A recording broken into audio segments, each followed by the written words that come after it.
Hey, Stephen Parker here with Active Plumbing. I'm going to today show you how to flush and maintain a 50-gallon water heater. What you want to consider first before flushing a water heater is the overall condition. You want to look and make sure that there is no corrosion up top here.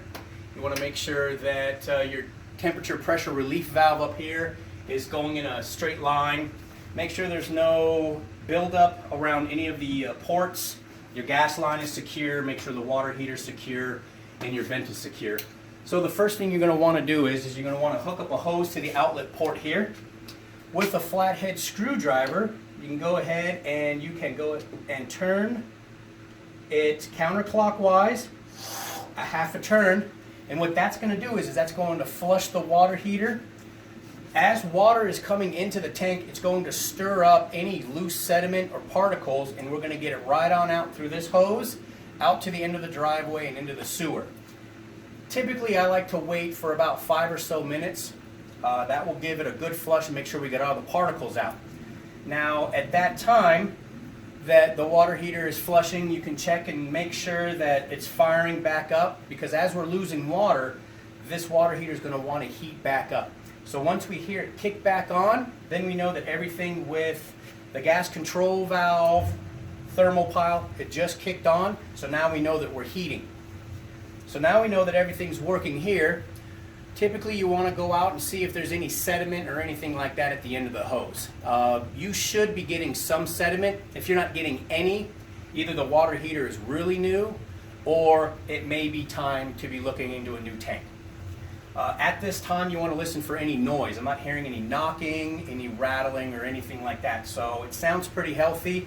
This water heater is only 3 years old, and of course, I maintain it on a yearly basis. But if you hear any knocking or anything like that while your water is being turned on, please call a professional plumber. So at this time, what we're going to do is we're going to go up top here, and we're going to shut off the water inlet to the water heater and let some of the water flush out. By doing that, what we're going to want to do is we want to get a ladder,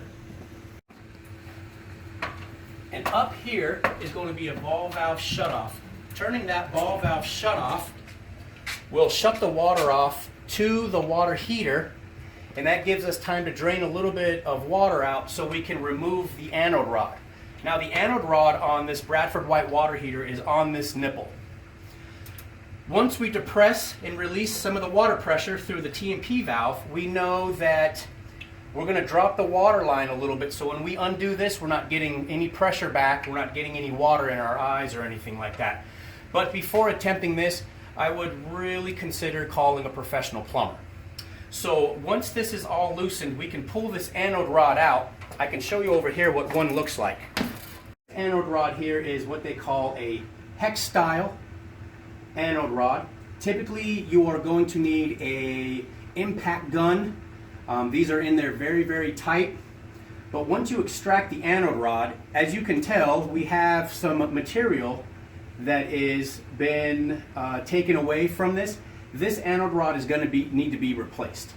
So because of all of the hard water that we have in this and the corrosion that we have in our water, this anode rod is a sacrificial rod. This sits inside of the water heater and basically brings in and attracts any bad material to this point.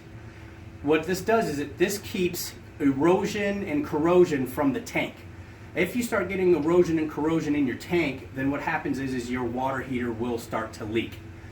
Changing this periodically will save the life of your water heater. It will keep it running for a long time. So being sacrificial, you want to get this checked out by a professional every year. Now this is what a new anode rod is going to look like.